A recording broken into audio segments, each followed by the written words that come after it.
Hello, this is Keith Kelch with How to Build Your Own Home, and we are going live on Instagram and Facebook at the same time. And I want to cover some ground on what's really happening in the construction industry across the country. I'm getting a lot of calls. I deal with students going through owner builder programs in California, New Jersey, Florida, Idaho, Oregon, all over the place. And so I'm hearing a lot of information going on. And a couple of things I want to talk about. The price of materials has gone up substantially, and there are a couple of reasons for it, and some reasons you may never even consider. One of the number one reasons that prices are increasing on a lot of items is because we've got a supply chain constriction. We basically shut down the entire country for a couple of weeks, a couple of months, and now a lot of suppliers are trying to fill those orders. So there's a huge demand on materials, a massive demand. I mean, you would actually think that the entire United States is going through a construction boom. That's partially true, even though it seems counterintuitive, and I'm going to talk about that in just a second. But there's been a few months where we kind of shut down. Now there's a huge demand to fill the demand that wasn't being filled during the pandemic. That's one reason why there's a price increase. OSB, oriented strand board, alone is almost doubled in price in the past 6 months. That's pretty huge. I remember building when I could build a home for $33.50 for a 4 by 8 sheet of OSB. That's now $20 and climbing in my particular area. And it used to be around $11 just a few months ago. So that's what's happening. Prices are increasing. A lot of it has to do with supply chain. So it's possible that the prices could go down. The key element you want to watch for is the price of oil, the price of gas. A lot of times materials increase when the price of gas increases, and the material costs come down when the price of gas comes down. But it's not as much as what we're facing now. It's a subtle price change. You can see a sheet of OSB, which is the one I watch out for the most. It could change 50 cents to a buck and a half sometimes based upon the price of gas. That's one thing you want to watch out for. The other thing you want to watch out for is changing demographics. This is the big issue that I want to talk to my listeners and followers about. A lot of people are leaving big metropolitan areas. New York, Los Angeles, you name it. They're just leaving those areas. And they're going to rural areas. So you're seeing a huge construction boom in Florida, in the Intermountain West, which is basically the Rocky Mountains, Utah, Colorado, Idaho, Wyoming, especially Texas, some parts of Arizona, and some parts of Nevada, but not too many parts. The Intermountain West is basically the last place that you're going to see a lot of Americans go to build because it's a better quality of life in that particular area. I grew up and my father moved us to California. We moved to California in 78. And I saw a massive boom in California. And we went there when it was the place to go to. Now there's a lot of people leaving those areas and they're heading to the Intermountain West. On the East Coast, they're going south.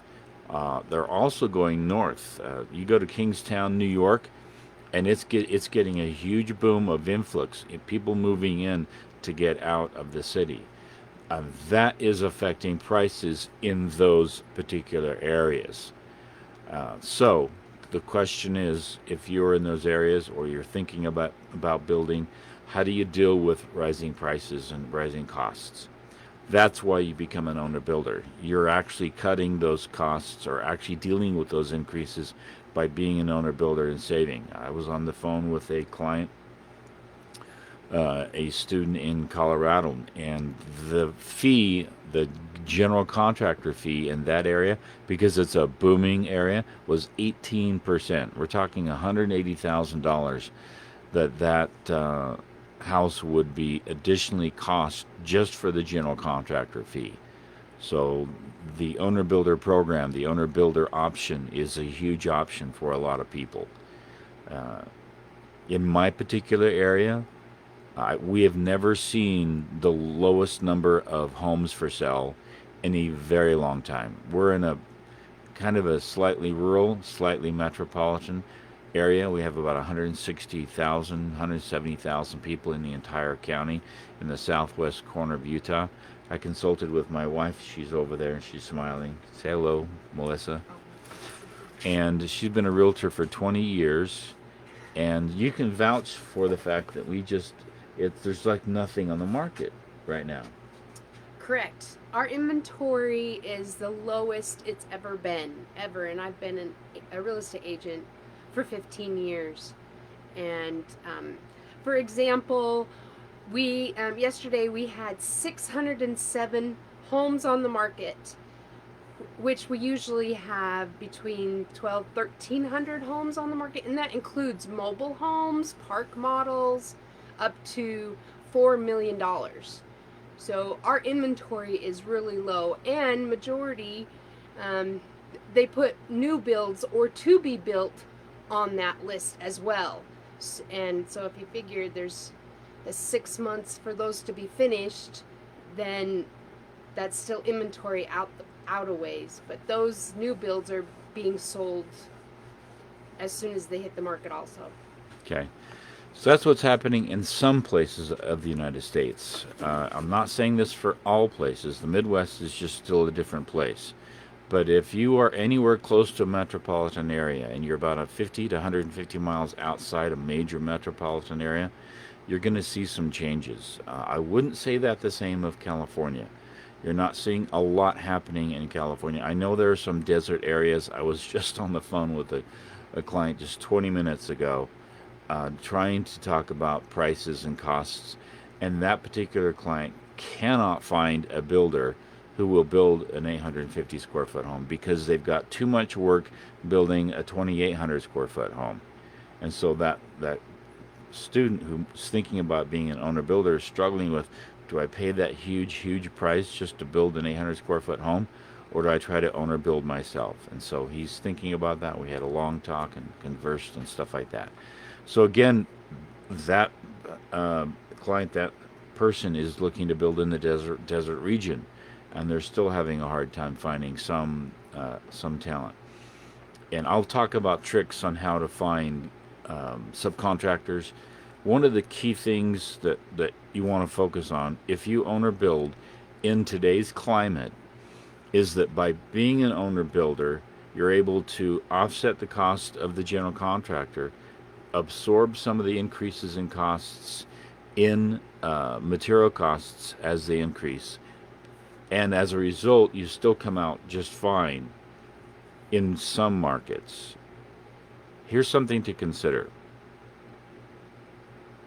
I have another client building in another state, and she's facing a huge increase in equity. And it came up in the conversation, should I sell? A lot of times you can. In some states, as an owner builder, you can sell immediately after you complete it. In some states, you have to hold it and live in it for 2 years. In California, I happen to know that you can actually build 4 homes as an owner builder. I believe it's 4 homes a year and sell them. You don't have to be a GC. Double check that. I've looked at it about 6 months ago. I have a student building in San Diego, I believe, that's going through that process right now as an owner builder, building a multiplex complex. 4 units, basically. And I think you're limited to 4 units in the state of California. And should I sell? You have to check with your process. In my state, I have to own it for 2 years. And before I can sell it, I have to actually live in it as the owner, and then I can sell it in 2 years. Now, I've seen a lot of families become owner builders. They build it, live in it for 2 years, 1 year, whatever your state requirement is, sell it, build another one, sell it, live in it, then sell it. And literally, they go through the 3rd iteration of that, they've paid off their home.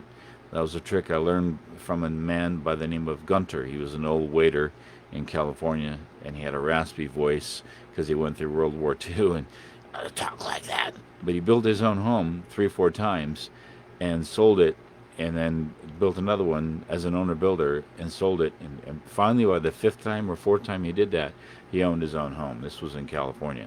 So in high growth areas, high build areas where there's a lot of demand, a lot of people moving into those areas, that's something to think about. I know sometimes you want to have your forever home. That's a new term out there. But if you want to have your home paid off, that's another option, something to think about. I don't think you're going to be underwater if you are an owner builder in a high growth area. You will have positive equity, more than likely, if you manage it smart and if you have proper contingency in your budget. That's something to think about. I just want you to be aware of what's going on.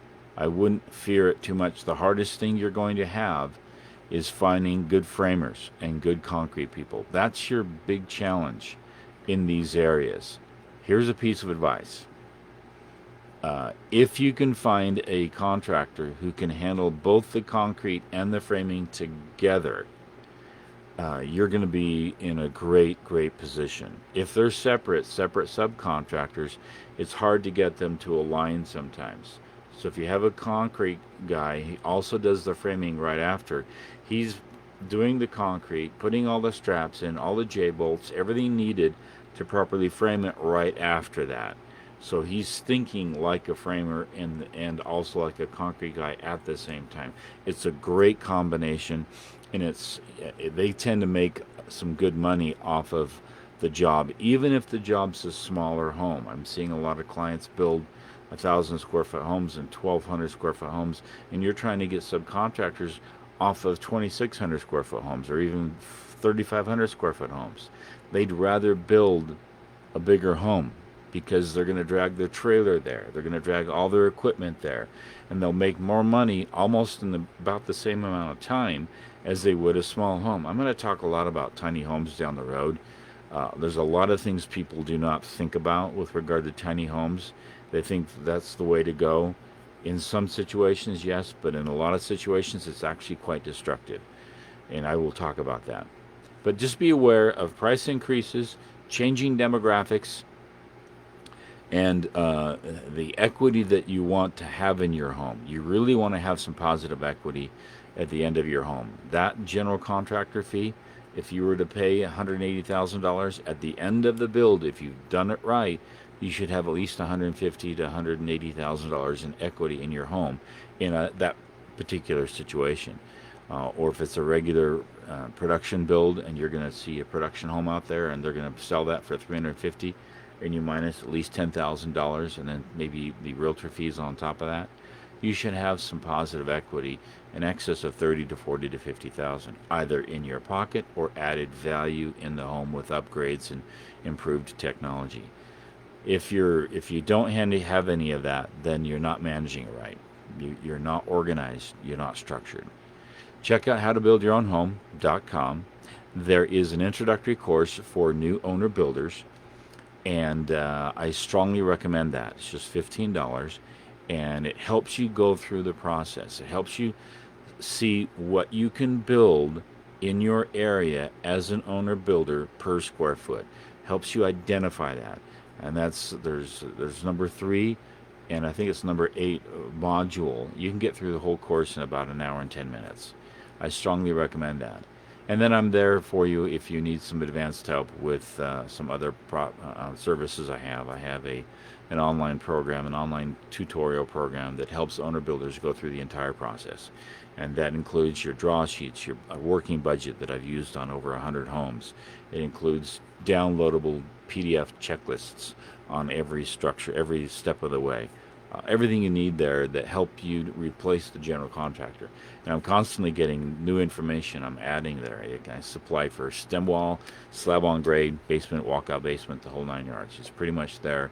Helps you walk you through that process. Check that out, but at least go through that preliminary course if you're thinking about being an owner builder. But be aware of changing demographics. Things are changing in the United States. As a big, huge picture to help you understand what's really happening in the world, when the United States was founded, the center of higher living, the center of a great quality of life was Boston. It moved down uh, the coast, moved over to the Great Lakes area where you had the massive industrial revolution in the United States. Then the quality of life shifted a little bit south, and then it went all the way west coast. California, for the most part, then some parts of Oregon, and then Seattle. It went all the way out that way, and that was where people moved for a higher quality of life. Land was cheap at the time, and you could get a home. That got all built out. Now it's like a riptide. It's coming back inland. It's coming all the way into the Intermountain West, and then it's also moving south into Florida. And you're also going to see a lot of movement right now, massive movement in Texas. This is where people are moving. This is where the growth and the booms are taking place inside the United States. At the same time, other areas are literally going to collapse. Some metropolitan areas, some big city areas, they're literally going to collapse. Prices in housing are actually dropping in half. People are losing their shorts. So know your demographics, know what's happening in your area. And if you know that you have a constant influx, this is where people want to come to. Your equity, your valuation is going to be supported by that. If people are moving out more than they're moving in, then your valuation is going to drop. Your equity is going to drop. It's a big, big issue. And a lot of owner builders, even a lot of buyers of homes, don't know that. They don't know what the demographics of their area are. So that's very, very important. Thanks for chiming in. I wanted to give you some big picture items. Think about that. Go to the site, How to Build Your Own Home. Make sure you take the first course. I strongly recommend. Great course. Great course. And subscribe. And subscribe. Yeah, go ahead and subscribe. YouTube, And you'll be Facebook. notified of new information. I'm on two different platforms at the same time. So if I was mostly looking at my Facebook and I wasn't looking at my Instagram, I'm sorry. Maybe I should get those cameras in the same spot. We'll try to do that next week. And Thanks. on YouTube. And on YouTube. Subscribe on YouTube. How to Build Your Own Home. Again, this is Keith Kelch. Thanks for chiming in. Hit the button on Insta.